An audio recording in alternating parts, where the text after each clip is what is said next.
Assalamualaikum warahmatullahi wabarakatuh. Nama saya Lasandria Budu.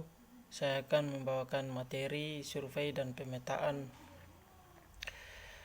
untuk salah satu persyaratan UAS. Baik, pada kesempatan kali ini saya akan bawakan materi tentang peta. Peta adalah sebuah gambaran permukaan bumi pada bidang datar dengan skala tertentu melalui sebuah sistem proyeksi. Peta dapat disajikan dalam berbagai cara yang berbeda, mulai dari peta konvensional yang tercetak hingga peta digital yang tampil di layar komputer. Ada beberapa komponen-komponen tertentu, yaitu 1. Judul peta. 2. Mata angin atau petunjuk arah. Yang ketiga, skala peta. Keempat, simbol. Yang kelima, legenda. Yang keenam, warna peta. Yang ketujuh, garis astronomi. Yang kedelapan, garis tepi. Yang kesembilan, sumber peta. Yang ke-10, tahun pembuatan. Yang ke-11, inset. Yang ke-12, tipe huruf. Yang terakhir, garis lintang dan garis bujur.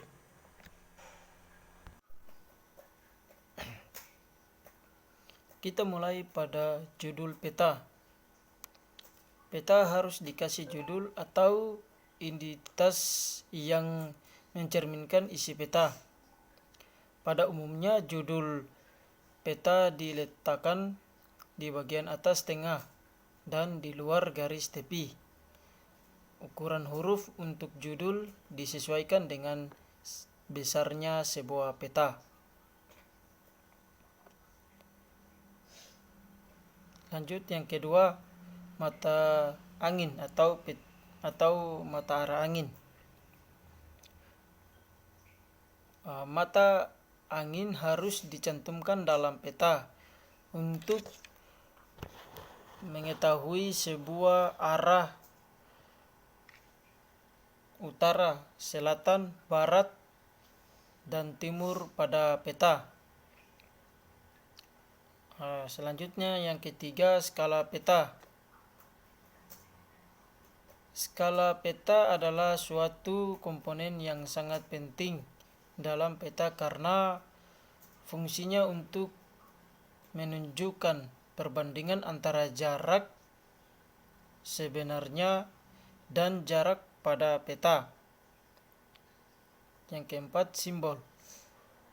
Pada peta umum, simbol-simbol yang dipakai sifatnya tetap. Misalnya simbol kota, ibu kota, juga kereta api dan sungai.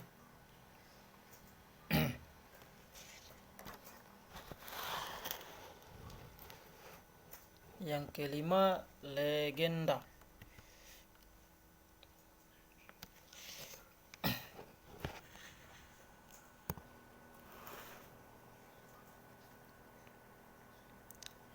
Legenda adalah menjadi kunci untuk mencari peta karena berisikan keterangan simbol-simbol yang terdapat dalam peta. Legenda biasanya diletakkan di bagian kiri atau kanan bawah peta di sebelah dalam garis tepi.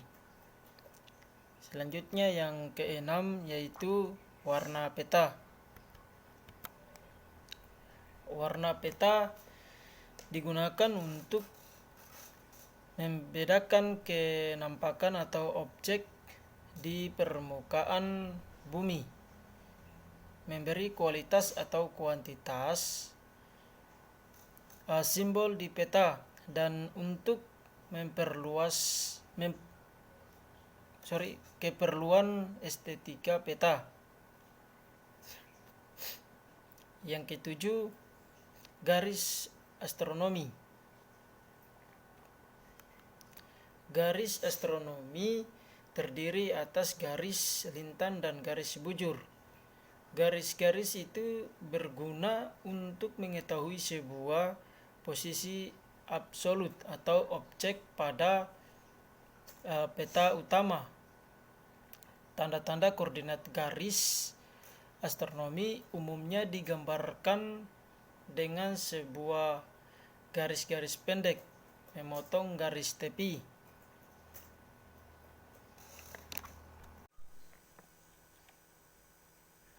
Yang selanjutnya yang ke-8 yaitu garis tepi. Garis tepi adalah sebuah garis untuk membatasi ruang peta. Peta berbentuk persegi 4. Kemudian selanjutnya nomor 9 itu sumber peta. Sumber peta perlu dicantumkan untuk meyakinkan si pengguna bahwa peta tersebut berasal dari instansi atau lembaga yang berkompeten dalam pembuatan peta. Yang ke-10, tahun pembuatan. Tahun pembuatan peta berguna untuk mengetahui waktu peta itu dibuat. Tahun pembuatan peta ini penting untuk dicantumkan khususnya pada peta yang sifat datanya selalu mengalami perubahan. Yang ke-11, inset.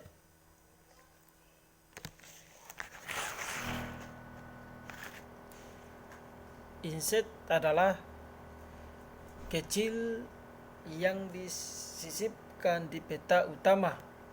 Macam-macam inset antara lain.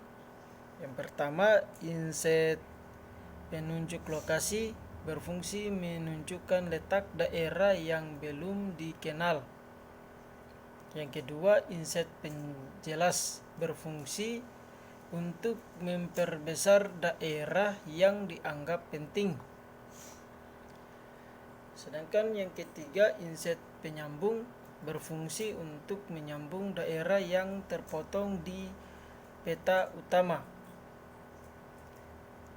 Yang ke-12 yaitu tipe huruf atau lettering. Berfungsi untuk mempertebal arti dari simbol-simbol yang ada. Macam penggunaan lettering yaitu satu objek hipografi ditulis dengan huruf tegak, contohnya Surakarta. Objek hidrografi ditulis dengan huruf miring.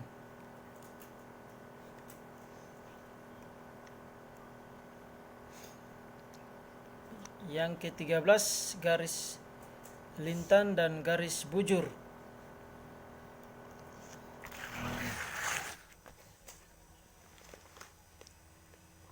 Garis lintang adalah garis yang melintang dari arah barat, timur atau dari arah timur barat.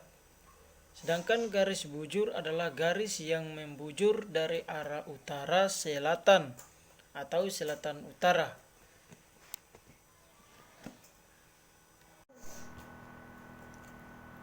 Maluku Utara merupakan salah satu provinsi yang terletak di bagian timur Indonesia dengan luas wilayah mencapai 31.982,50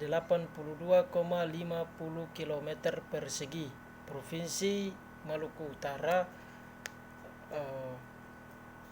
resmi terbentuk pada tanggal 4 Oktober pada tahun 1999 dengan ibu kota provinsi yang terletak di kota Ternate. Pada tahun 2010, tepatnya pada masa transisi dan persiapan pembangunan ibu kota Maluku Utara berpindah ke Sofifi atau Pulau Halmahera, kabupaten kota terbesar adalah Kabupaten Halmahera Selatan dengan luas wilayah mencapai 8.148,90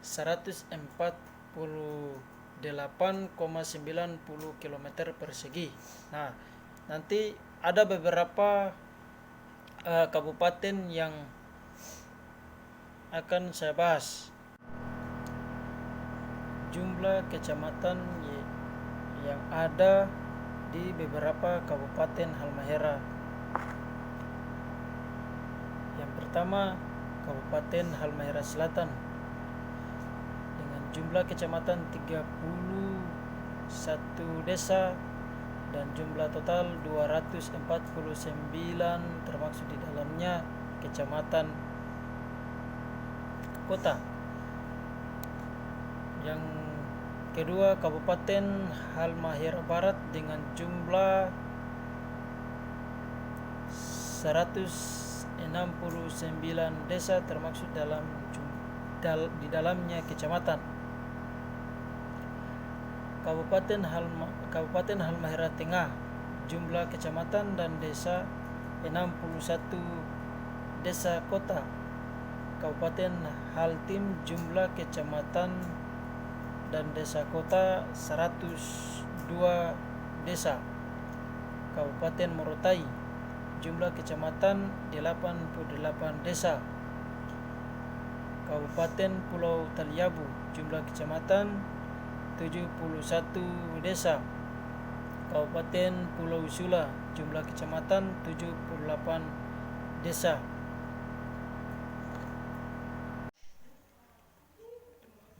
Demikian penjelasan materi dari saya.